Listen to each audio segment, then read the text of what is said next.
Before we begin, take a slow breath, let your eyes grow heavy, and your thoughts drift toward another time. If you enjoy sinking into the quiet side of history, the sounds, the smells, the unnoticed lives beneath the marble, consider subscribing. It's a small gesture that keeps this world of calm storytelling alive. Now, let's go somewhere warm, somewhere old, somewhere restless beneath the Parthenon. Athens, 5th century before our era. The city we picture in white marble and bright logic was never white and never still. It was dusty, crowded, and human. A city that never stopped making noise. The Parthenon rose over the skyline. Yes, but beneath it sprawled a maze of clay and smoke, laughter and fatigue, prayer and debt. Philosophers debated virtue in open courtyards, yet around the corner a potter's wheel spun. A child cried. A cart rolled past with a donkey half asleep. The air was alive with the murmur of 1,000 small survivals. At dawn, the city glowed in the color of baked bread. Light slipped between the wooden shutters of small homes where workers rose early. They washed their faces with cold water from a clay basin, wrapped rough cloth around their waists, and stepped out into streets already awake. A woman swept the threshold of her house.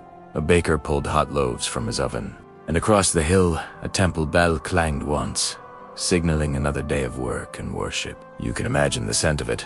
Olive oil warming in pans, sheep dung trampled underfoot, a hint of salt from the Aegean, carried on the wind. This was the real Athens, not the Athens of polished speeches, but of scraped hands and empty stomachs, where survival was a kind of philosophy too. And as we descend into this world, the marble ideals fade, replaced by something far more intimate. The rhythm of daily breath. Why it sucked to be an Athenian laborer. Heat, crowds, and constant debt. As the day stretches into noon, the city trembles under the sun. The marble gleams too bright to look at, and the air above the rooftops seems to shimmer, like the world itself is melting into haze. Men wrap their heads in cloth to keep the heat from their skulls, but it doesn't help much. The water they drink tastes faintly of clay, scooped from earthen jars. Left too long in the shade, sweat dries into salt on their forearms. The dust sticks to everything. It settles into folds of skin, into the corners of the mouth, into the creases of thought itself. And yet, the hammering goes on. Somewhere, a child coughs. Somewhere, a donkey brays, its voice cracking through the noise. Above them, the voices of overseers rise and fall like waves. Every man knows his place. Every mistake earns a shout. Every delay, a glare. The rhythm of work is mechanical. Alms musical, a heartbeat of labor echoing through the stone. The builders of Athens are not artists, not poets, not citizens of high standing. They are bodies that turn thought into form. Their reward is survival. When evening approaches, the sun dips low over the Aegean, painting the sea in molten orange. The workers descend the slope, their bodies aching, their hands raw. The Acropolis behind them catches the last light, the stones now golden, the scaffolds black silhouettes against the glow. For a brief moment, it almost looks divine, but they know better. They have touched the stone, lifted it, bled against it. To them, the Parthenon is not a temple of gods, but a monument to exhaustion. In the lower city, the streets narrow again. The smell of cooking returns. Garlic, lentils, the sour temps of cheap wine. Voices grow softer now. Laughter spills from the doorways of taverns. The men gather in corners, their tunics stained with sweat and dust. Someone strums a lyre. Someone recites a few lines from a poem they half remember about heroes and glory. They laugh, but quietly.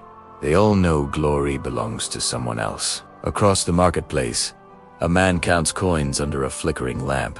He lends money to those who cannot pay their rent, and he collects it with interest that grows faster than any crop. Many owe him, and many never escape. Debt is not a single chain, it is a web that binds entire generations. A father dies, owing money, and the son inherits the shame. Freedom, in Athens, was always a relative thing. Yet, even in this life of fatigue, there are moments of strange grace.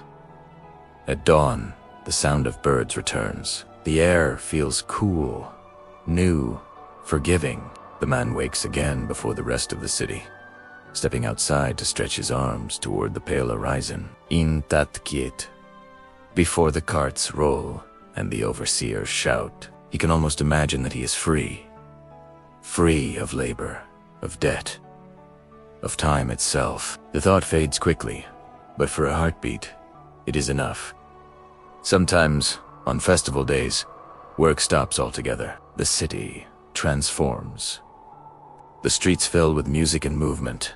Garlands of flowers hang over doors, and even the poorest can taste honey on their tongues. The gods are honored, sacrifices offered, and laughter spills into every alley. For a few hours, Athens forgets itself. The rich and poor stand side by side, heads tilted toward the same smoke curling up toward the sky. In that shared breath, the divisions blur. The city feels whole again, but festivals end. The garlands wilt, the laughter fades into memory. Tomorrow, the hammer will strike stone again, the debt will whisper again, and the air will fill with dust again. And still, the people will rise, because beneath all the fatigue, there lies something deeper, something unspoken. A belief that building is a kind of immortality. They may never see their names carved in stone, but the city they raise will outlast them, its walls singing softly of their labor long after their bones have turned to dust. The man walks home once more, the stars faint above the haze. His wife waits by the door, holding a clay lamp. The children stir as he enters, and for a moment, the house feels alive again. They share what little they have: bread, wine, warmth, and speak softly of tomorrow. Outside, Athens hums like a living creature, restless and eternal. The Parthenon gleams faintly on the hill, a monument not only to gods, but to the hands that built it, and the hearts that endured it. At times, the laborer wonders about the men who stand above the citizens who debate beneath, whose hands are soft, whose voices echo in the assembly. He has heard their words carried by the wind: freedom, virtue, democracy. But to him, they sound like distant music, played on instruments he cannot touch. He knows his role is to keep the world standing while others decide what it means. The stones he lifts today will become the stage for ideas he will never hear explained, laws he will never read, and ceremonies he will never attend. Still, there is a strange kind of pride in that, to build something greater than oneself, even if it was never meant for you. In the heat of summer, the work becomes almost unbearable. The stone radiates warmth like an oven, and the tools burn the hands. Some cover their palms in linen strips. Others simply let the skin crack and harden. There are no days off, no rest beyond what exhaustion forces. Yet the rhythm of the hammer, the scrape of metal against stone, becomes a kind of song, monotonous but steady. It fills the silence that otherwise might have driven them mad. And when they pause, even for a breath, they look upon what they have shaped: the curve of a column, the perfect edge of marble. And for a brief moment, te filte vi captured something eternal. When rain finally comes, it feels like grace. The city turns soft, its noise swallowed by the steady patter of water. The streets become slick with mud, and children splash barefoot through puddles. The workers stay beneath makeshift awnings, watching the rain fall against unfinished walls. The scent of wet dust rises, earthy and clean, and it brings a kind of peace. For once, the overseers are quiet, and time itself seems to slow. The men speak little, content to listen. Perhaps this is what rest feels like, not in luxury, but in stillness, in the sound of water washing the sweat from the air. At night, when the moon climbs over the Acropolis, the laborers lie on their backs in the narrow courtyards of their homes. The stones beneath them are still warm from the day. They can see the faint silhouette of the Parthenon above, that distant, glowing shape born from their hands. The thought drifts through them like a tide, that even if their lives are forgotten, their work will remain. Perhaps there is a market near the edge of the Nix where the poorest gather before dawn, their breath white in the morning chill. They bring what little they have: a cracked amphora, a handful of olives, a broken tool repaired too many times. They barter, not for profit, but for survival. 1 loaf of bread for 2 days, labor, a jug of wine for a promise not yet fulfilled. Around them, the city begins to wake, the clatter of hooves, the groan of wooden carts, the distant hum of prayers at the temples. It is a world that smells of smoke, sweat, and hope. Debt is the invisible chain that binds them. It starts small, a borrowed coin, a missed payment, and grows like ivy across their lives. For some, it ends with the loss of land. For others, the sale of a son or daughter into servitude. They whisper about it at night, when the city quiets and the stars return. In those hours, shame takes a human shape. It sits beside them, patient and familiar. And yet, they rise again each morning. Because what else is there to do? The city demands their labor as the sea demands its tide. Even laughter here carries the sound of struggle. In the taverns at dusk, the laborers gather in dim corners, their faces lit by flickering oil lamps. They drink cheap wine that burns like fire and talk about everything. The overseer's temper, the philosopher's arrogance, the beauty of a woman glimpsed in passing. For a few brief hours, they are free. The wine dulls, the ache in their bodies, and the laughter drowns out the hunger. Someone plays a reed flute, off-key but earnest, and a few begin to sing. It's not joy exactly, more like defiance. The children of these men run through narrow alleys, barefoot and loud, chasing one another past open workshops. They learn early the language of survival, how to dodge a swinging hammer, how to carry water without spilling a drop, how to smile when asked to serve. Some dream of becoming soldiers, others of escaping across the sea to places whispered about.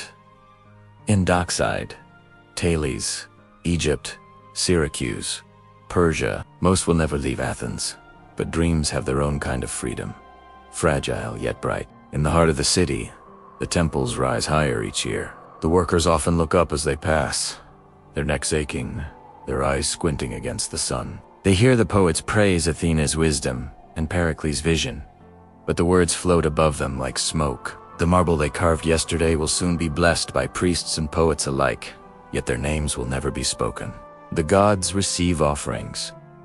The workers receive silence. Still, there's a strange comfort in that, to vanish into the work, to become part of something enduring. When night settles, the air cools, and the city changes. Fires flicker in the courtyards, and shadows stretch long across the walls. The hum of conversation softens into murmurs.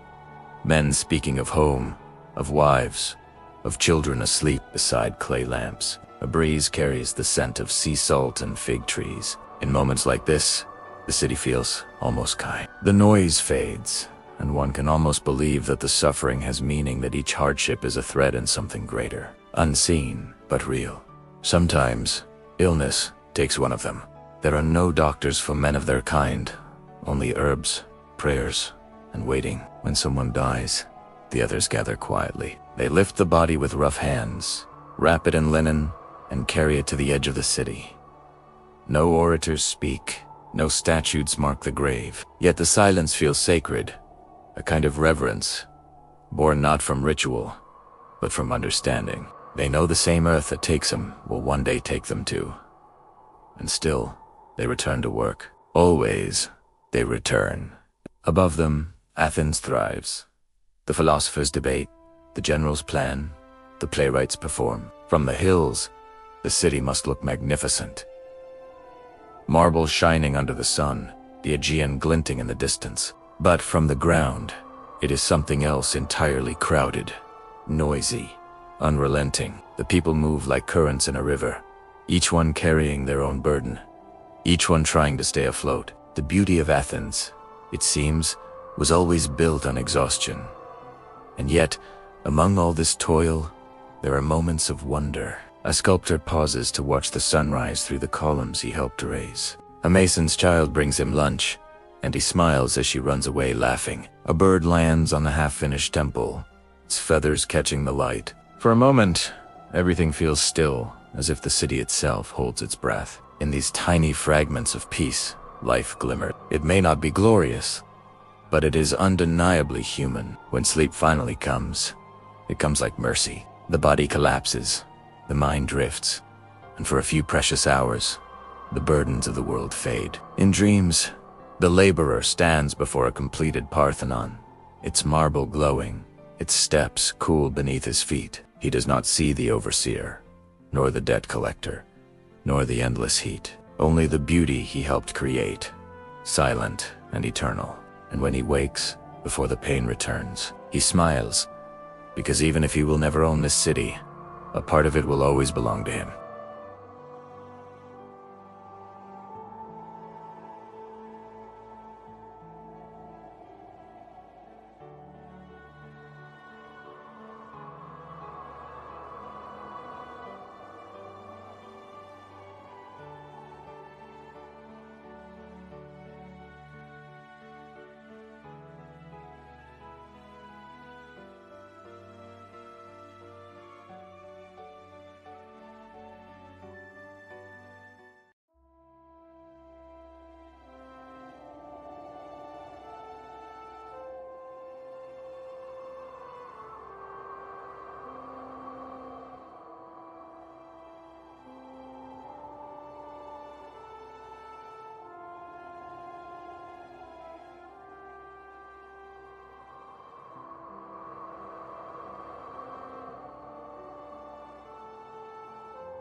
The morning light over Athens was as gentle as it was indifferent, a wash of gold that softened the sharp edges of the Acropolis and caught in the fine dust that drifted through its streets. From the rooftops, one could see the city stretching outward like a tapestry woven from marble, smoke, and the shimmer of distant olive groves. It was a city that still remembered glory, but one that also carried the quiet fatigue of defeat. The Peloponnesian War had ended years before, yet its scars remained visible, not on walls or statues, but in the eyes of men. Somewhere beneath that waking skyline, Socrates walked, barefoot as always, cloak worn thin.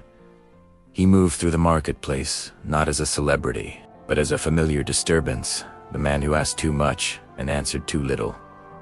To some, he was a philosopher. To others, merely an irritant. But to the youth of Athens, he was something rarer. A spark in a city of tired embers. The agora that morning was alive with the sounds of Athens itself. Traders shouting the price of figs, the clang of bronze workers shaping vessels, the laughter of children weaving between stalls. Pigeons fluttered from columns, and the scent of roasted barley and olive oil mingled with the smoke of early fires. Yet, among this daily noise, wherever Socrates walked, a hush seemed to follow. People knew what was coming. For weeks, rumors had been circling, whispers of accusation, of blasphemy, of corruption. Athens, the city that once prided itself on free speech, was preparing to silence one of its freest voices. When the charges finally came, they were simple and devastating. Impiety and the corruption of youth. Beneath their surface lay deeper fears, that the man who asked questions might unravel the fragile fabric of the city itself. Athens, after all, was no longer a confident empire, but a wounded one. The democracy that once felt unshakable had turned suspicious of its own citizens. The trial of Socrates was not merely a legal act, it was the symptom of a civilization uncertain of its own truth. On the day of the trial, the courtroom was flooded with sunlight. There was no darkness to hide in, no secrecy. The Athenians held their justice outdoors, under the open sky, as if to remind themselves that even judgment belonged to the people. 301 citizens sat as jurors, each holding a small tablet to cast a vote, guilty or not guilty. Their faces reflected every layer of Athenian life. Farmers, artisans, soldiers, philosophers, and merchants. Each brought his own burdens, his own quiet resentment or admiration. Socrates stood before them with no lawyer, no polished defense. He refused to beg for sympathy or to perform the expected rituals of humility. His voice, when it came, was steady, low, and piercingly clear, the kind of voice that carried not through volume, but through certainty. "I am accused of corrupting the youth," he began. "Yet who improves them? The politicians, the poets, the generals." He paused, letting the question linger like incense in the air. His listeners shifted uneasily. He spoke not to plead for life, but to teach even here, at the edge of death. He reminded them that he never claimed wisdom, never charged a fee for his conversations. He simply asked questions because he believed that an unexamined life was a life not truly lived. He reminded them of the oracle at Delphi, who had once declared that no man was wiser than Socrates, and how he had sought to test that claim, only to find that those who thought they knew were often those who knew least. "I am wise," he said, "only because I know that I know nothing." The words fell with the quiet weight of truth. For a city built on pride, that humility was unbearable. The jurors were not philosophers. They were men who had lost brothers in war, who had seen their democracy humiliated by oligarchs and restored only through fragile compromise. They wanted stability, reverence, and reassurance. But Socrates offered them none of these things. He offered only reflection, the kind that forces a man to confront himself. As he spoke, the air grew tense. The murmurs in the crowd began to fade. Even those who despised him felt the power of his calm.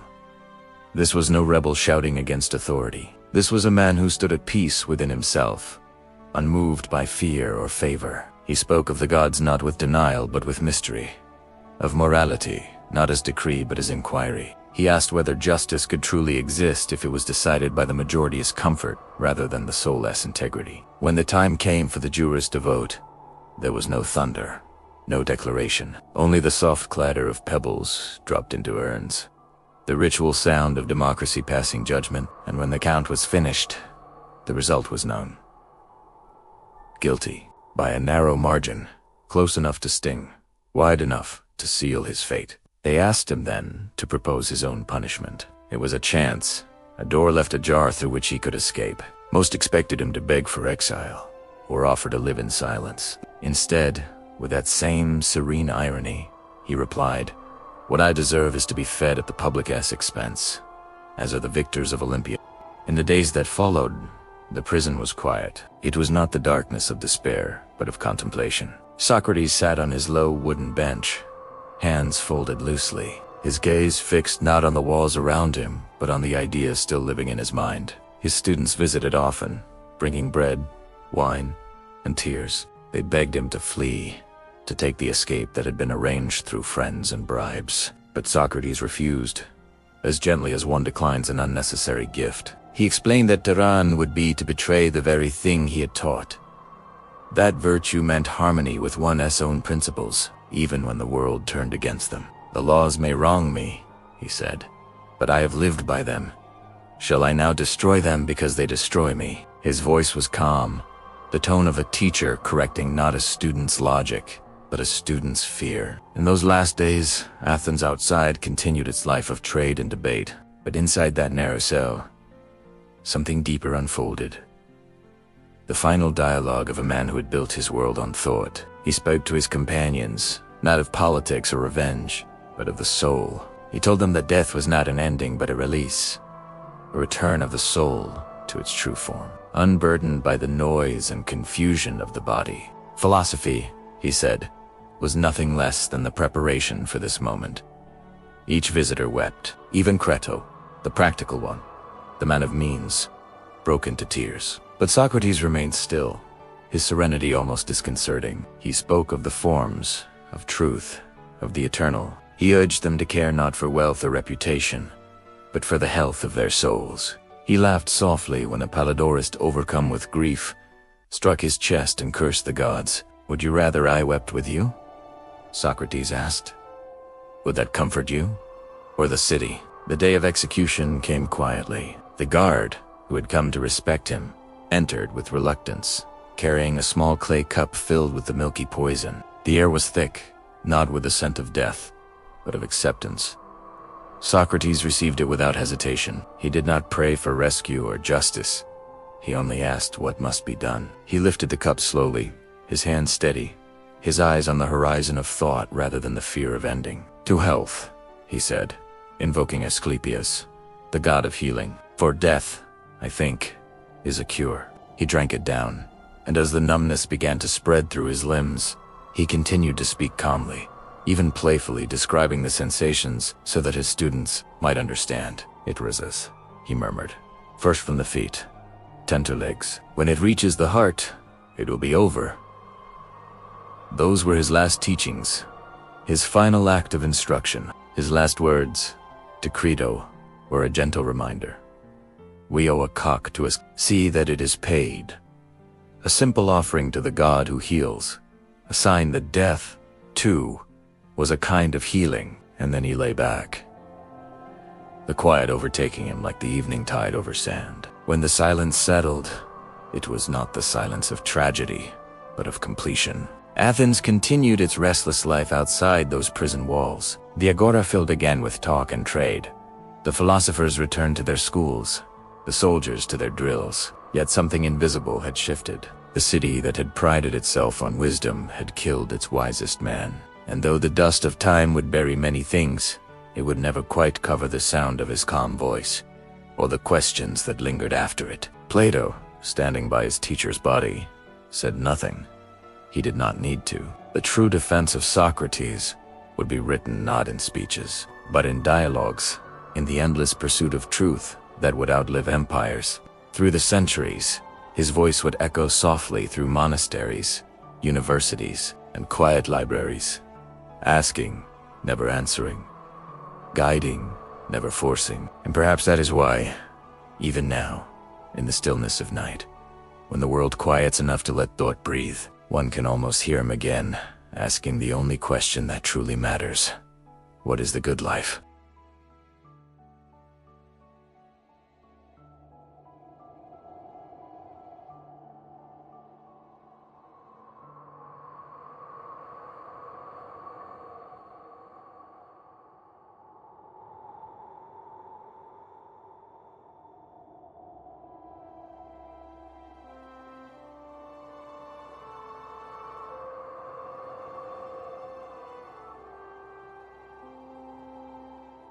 The sun rose slowly over Athens, spilling light like honey across the worn stones of the Agora.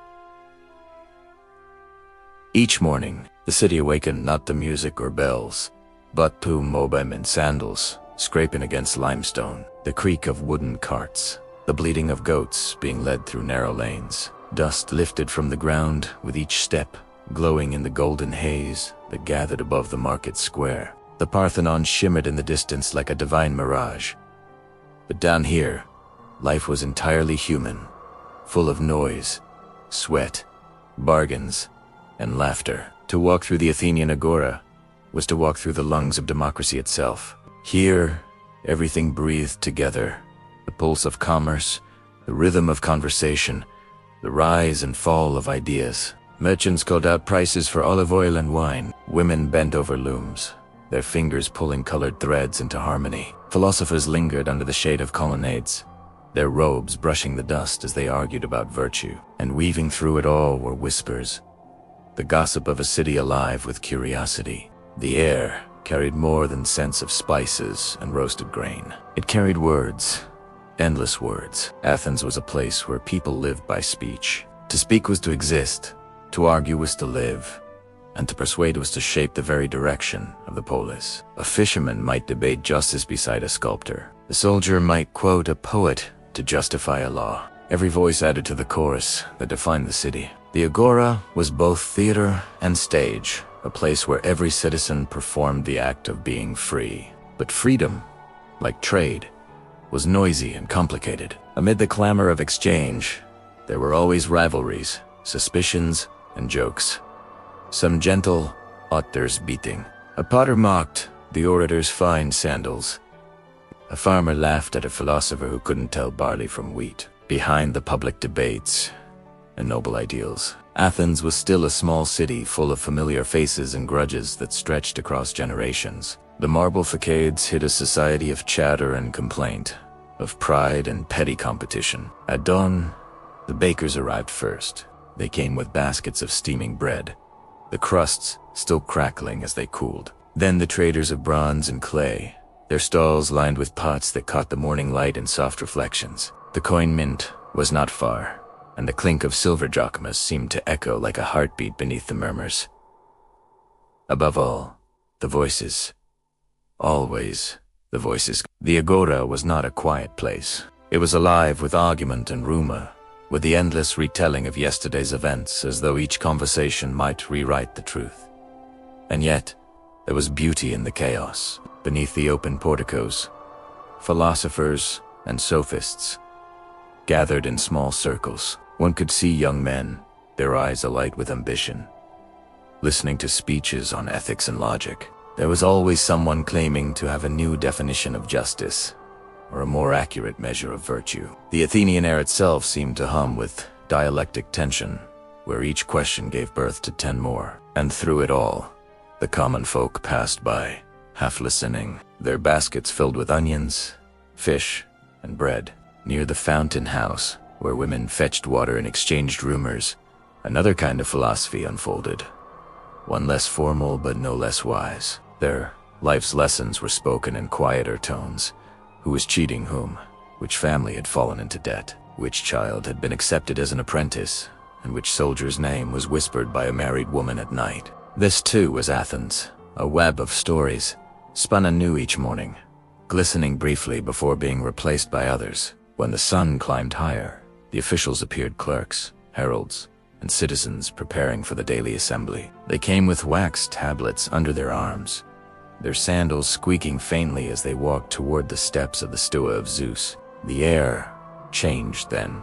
The gossip thinned into murmurs of anticipation. It was time for politics, that strange theater where ordinary men debated extraordinary things. The fate of islands, the distribution of tribute, the punishment of generals, all decided beneath the same sky that shaded the olive sellers and fish. There was no separation between the sacred and the mundane. A vote on war might be held beside a stall selling figs. A new law might be drafted while a child cried for sweetbread nearby. This blending of worlds gave Athens its soul, not a city of distant rulers, but one where every hand, voice, and coin had its place in the machinery of governance. Still, beneath the pride of citizenship, a quieter tension lingered. Not everyone could speak freely.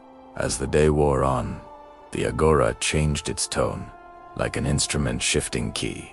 The morning's energy faded into the deeper rhythm of afternoon. Merchants closed their stalls one by one, drawing cloth covers across their wares. Children chased each other through emptying streets, their laughter echoing against the stores. The scent of cooked lentils drifted from nearby homes, mingling with the salt of the sea breeze. Athens was winding down, but the agora was far from silent. Now came the thinkers, the dreamers, and the restless men who could not bear to let the day's thoughts end. The shaded porticos filled again, not with trade, but with discourse. One group debated the nature of the soul. Another dissected the city's latest decree. Every argument began as an act of curiosity and ended as an act of performance. Philosophy in Athens was not a private pursuit.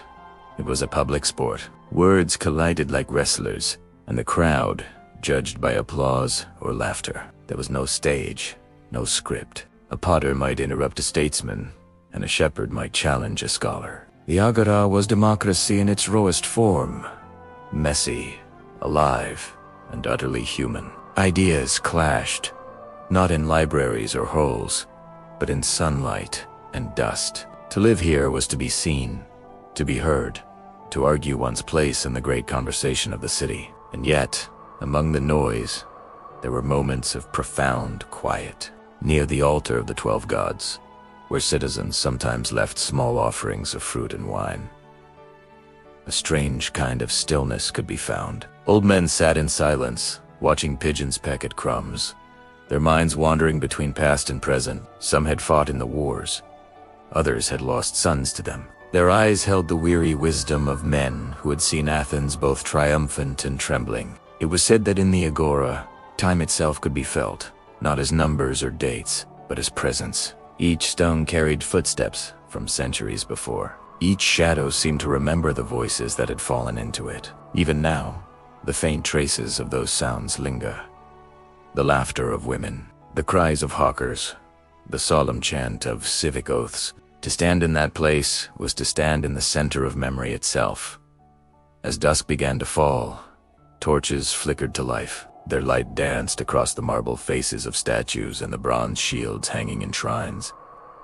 The agora, once filled with the cries of merchants, now glowed like a constellation of small fires. Music drifted faintly from nearby homes, the pluck of a lyre, the rhythm of hands-on drums. The day's arguments dissolved into companionship. Men gathered in symposiums, reclining on couches, drinking wine that loosened both tongue and thought. The same philosophers who had debated fiercely under the sun now spoke softly under the stars. Somewhere among them, a young man, perhaps Plato himself, or someone like him, listened more than he spoke. He watched how laughter softened the edges of pride, how stories replaced logic as the night deepened. He saw that the soul of Athens was not only in its laws or speeches, but in these quiet exchanges and the way people leaned close to listen, and how the city breathed through conversation.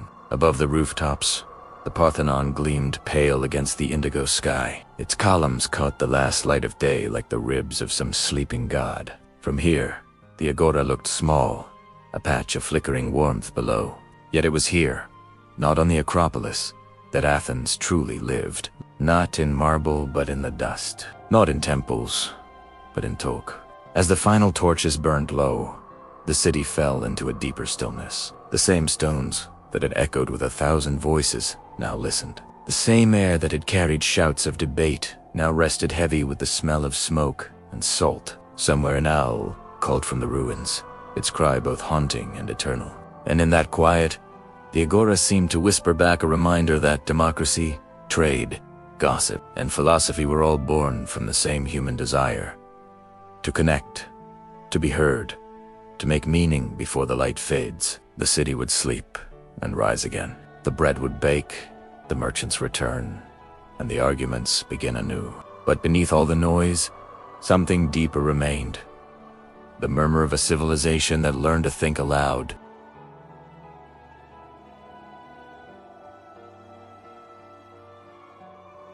If the agora was Athens' heartbeat by day, then the villas that dotted its hills were its quiet breath at night. But even in that calm, the city never truly slept. Beneath the whitewashed walls and terracotta roofs, the night hummed softly with conversation, laughter, and the faint clink of clay cups. In the still air, between the oil lamps and the moonlight, Athens seemed to dream of itself, half divine, half exhausted, and fully human. Evening came gently, almost ceremonially. The heat of the day faded, and the stone streets exhaled warmth. Slaves hurried through the narrow alleys, carrying amphorae of wine and baskets of figs. Inside the villas, men reclined on couches arranged around low tables, waiting for their guests. They did not wait silently. In Athens, silence was a stranger. Conversation was the city's most sacred ritual. Athenian houses were not large, but they were built around a single open courtyard, a private world filled with echoing voices, flickering torches, and the rhythmic murmur of a fountain. Wine was poured, though never drunk unmixed. To drink wine, pure, was to be barbarian, to let chaos in uninvited. The Athenian spirit preferred balance, diluted pleasure, measured freedom, beauty wrapped in discipline. So they poured 3 parts water, 1 part wine, and watched the liquid swirl like the evening sky. The mixing of wine was a metaphor for their view of life, a blend of passion and restraint, intellect and indulgence, chaos and order. Music began as a soft vibration, almost shy. A young boy blew into the twin pipes of an aulos, while another plucked the strings of a lyre with slow, deliberate graze. The sound floated through the columns, mingling with the aroma of roasted olives and honeycakes.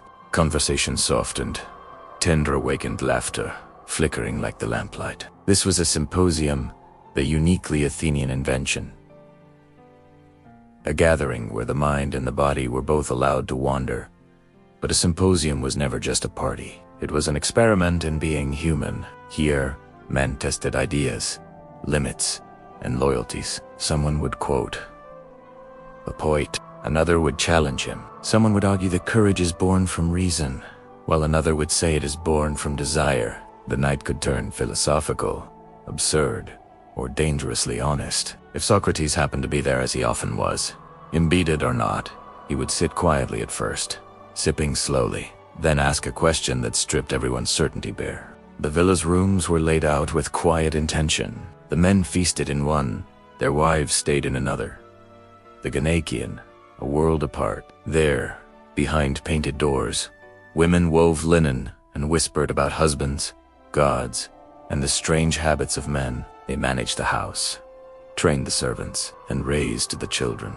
Yet their names would never appear on any marble stele. History, in its early form, belonged to the loud. Yet the quiet half of Athens beat steadily in those hidden rooms. Meanwhile, outside, the conversation grew more daring. Some spoke of the city's politics, of war funds, or the latest decree of the assembly. Others debated beauty, truth, or the soul. The air thickened with ideas and incense. Yet beneath the words, there was an undertone of melancholy. Perhaps even in their brilliance, Athenians sensed how fragile it all was. How easily marble could crack, how swiftly memory could fade. A slavery filled the cups. Someone laughed too loudly. Someone else began to sing an old song about a hero who loved both battle and poetry. The laughter quieted for a moment. In the glow of the lamps, everyone could feel the weight of that old story, the way it blurred the line between myth and man. The Athenians lived on that line. To them, the gods were not distant, but reflections, elevated versions of themselves. Powerful yet imperfect, divine yet full of desire. In another corner, a small child stirred in his sleep. His mother hummed softly, weaving a lullaby into the night. Beyond the courtyard walls, dogs barked at shadows, and waves broke faintly against the Piraeus shore. The city exhaled, and even the gods seemed to listen. The music shifted again, slower now, the kind of melody that makes one remember how short joy really is. Athenian leisure was never pure escape. It was contemplation disguised as pleasure. Between the laughter and the lutes, every man there knew how quickly fortune could turn. Tomorrow could bring war, debt, or exile. But tonight was theirs. A brief pause carved out of eternity. They spoke of art, of tragedy, of how words could wound or heal. One quoted Euripides, another cursed him. Someone described a play he had seen that afternoon, where a king destroyed himself by refusing to see the truth. They laughed uneasily, because the play sounded too much like their own city. Athens admired tragedy. It was the mirror in which it saw its own brilliance reflected, and its own arrogance exposed. As the night deepened, the fountain in the courtyard sang more clearly. The moon slipped across the columns, turning the white walls silver. Conversation slowed. The fire crackled in its bronze bowl. A man lifted his cup and began to speak of love, not love as sentiment, but as eros. The night lingers gently in an Athenian villa, the air heavy with the perfume of crushed herbs and burning oil. The conversations have shifted, soft. What had begun as a feast of words is now a slow drift of thoughts. The amphora is almost empty. The guests have grown quieter, not from weariness, but from that particular stillness that descends after the mind has traveled far. The fire burns low, a single orange eye gazing upward, its smoke curling like a ghost's sigh into the rafters. Someone speaks of home, not the villa, but the idea of home. The farmers in Attica, the fishermen in Pyrrhus, the potters in the smoky district by the city's edge, all return to their small hearths at night. The same flame that flickers here flickers there, humbler but no less alive. The thought lingers like a taste of honey and ash,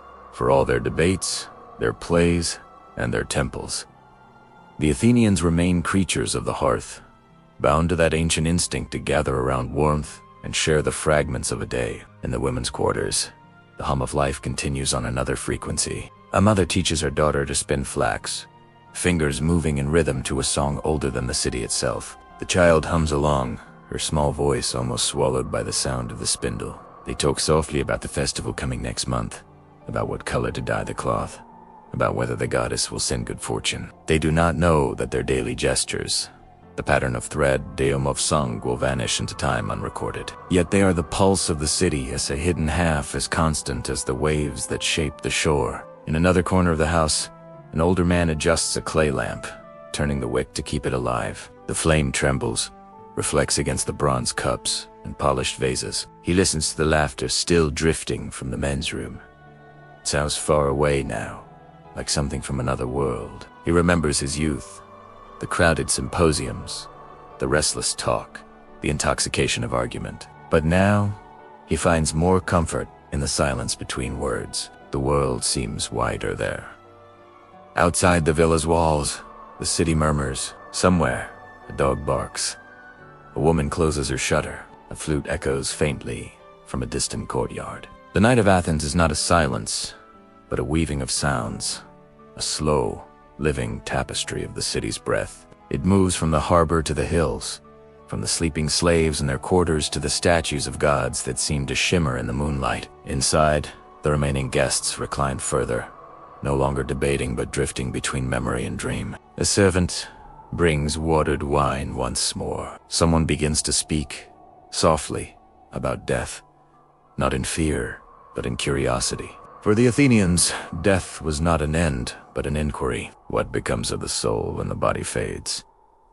Does it dissolve into the ether, or return to the stars? Or perhaps it simply becomes a story, retold by those who remain, reshaped, softened, immortalized through speech. The conversation turns to ancestors, to the city's founders, to the heroes whose names are carved into marble. Someone mentions Theseus, another mentions Solon. But beneath the reverence steadies dubbed, not cynicism, but the awareness that even heroes were once flesh and fear. The Athenians believed deeply in their myths, yet they also knew how to question them. This was their peculiar brilliance. Faith entwined with irony, devotion balanced by analysis. A breeze enters through the open courtyard, brushing against the oil lamps. The flame bends, but does not break. In that gesture, the night seems to whisper a lesson. Strength is not. There is a silence that falls over Athens when the sun leaves the marble. It is not the silence of emptiness, but of memory, a hush that lingers after thousands of lives have spoken, worked, sung, and wept. Beneath the Parthenon, beneath the stories of gods and philosophers, there remains something much quieter and much older. The simple rhythm of human persistence. The dust, the chatter, the market stalls, the sound of sandals scraping against the stone. All of it has drifted away, and yet, somehow, it remains. As we have walked through these streets together, from the heat and debt of the laborers, to the restless questions of Socrates, through the hum of the and finally into the laughter and candlelight of the Athenian villa, we have seen a civilization that was never just marble and perfection. It was alive, loud, and deeply imperfect. It was full of contradiction. Athens believed in wisdom, but built its greatness on inequality. It celebrated freedom, yet depended on the toil of slaves. It honored beauty, yet feared decay. It loved the mind, but often forgot the body. And perhaps that is why it feels so familiar, because it was human. There is something almost unbearable about looking back at a civilization so luminous, knowing that it too vanished into dust. The temples remain, but not the voices. The statues stand, but their sculptors are forgotten. The philosophers are remembered, but their city is not the same. Yet, somehow, in the ruins, and in the ideas, in the cracks of every broken column, there is a faint heartbeat. One that reminds us that human striving never truly disappears. It changes form, but it continues. When we imagine ancient Athens, we often see marble under sunlight, but imagine it now under candlelight. The city at night was softer, less certain. The laborers slept. The philosophers murmured their final thoughts. The women mended clothes or told stories to their children. Somewhere in the distance, the dogs barked and the sea whispered against the Piraeus. Civilization was resting, not yet knowing how fragile it was. For every golden age that has ever existed, there has been a shadow beneath it. Beneath the grandeur, there are always the calloused hands that built it. The unseen women who carried water, the children who ran through alleys, laughing, unaware of the history they were part of. Every great story of civilization is also a story of the ordinary, of sweat, of waiting, of persistence. The Parthenon itself, when you stand close to it, feels less like a temple and more like a question. Its stones are precise, almost mathematical, but time has worn them soft. You can see where rain has carved tiny rivers down the marble. You can trace the marks of ancient tools. It is beautiful not because it is perfect, but because it has survived imperfection. And in that endurance, there is something more profound than glory.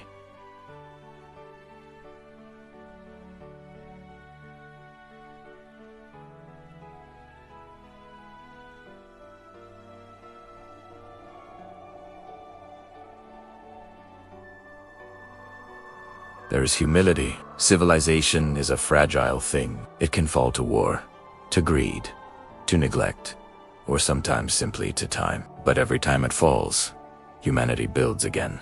We gather in new agoras, speak new languages, write new philosophies. We keep reaching for meaning, even when it escapes us. And that, perhaps, is the most enduring trait of all. Not our monuments, not our victories, but our refusal to stop searching. As the echo of Socrates still lingers, the unexamined life is not worth living. We realize that this question was never meant for his century alone. It is meant for every age that follows. It is meant for us. For we to live in a world of noise and ambition, of invention and exhaustion, of progress and loss. And in our own way, we stand in the shadow of our modern Parthenons, our cities of glass and light, wondering if wisdom has kept pace with power. In the end, perhaps all civilizations ask the same silent question. What remains when the marble cracks? What survives when the songs fade? When the markets close? When the philosophers are gone? The answer, if there is one, lies not in the monuments, but in the people, in the invisible lives that held everything together. When you stand before the ruins of Athens, or Rome, or Thebes, you may feel small, but that smallness is holy.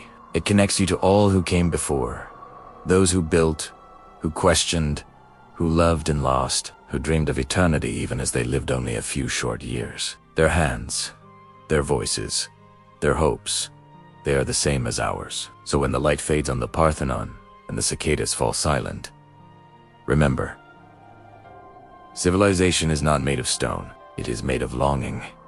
It is made of memory. It is made of people who looked at the same stars and wondered what it all meant. And though the temples crumble, though the words erode, that wonder, that quiet, endless wonder endures. And if you have journeyed with us this far through the dust and brilliance of ancient Athens, through its laughter and its grief, through the smoke of its altars and the questions of its thinkers, take a moment to breathe, to look around your own world, to see how it, too, will one day become ancient, how the footsteps on your own streets will someday be echoes in another age. We are all part of the same story, one that began long before us and will continue long after. The story of human hands building against time, of hearts daring to hope, of voices whispering into eternity. That is civilization. That is the echo beneath the marble. And as the final light fades and the city sleeps beneath the stars, let us whisper once more softly, like a prayer through stone. May we build wisely.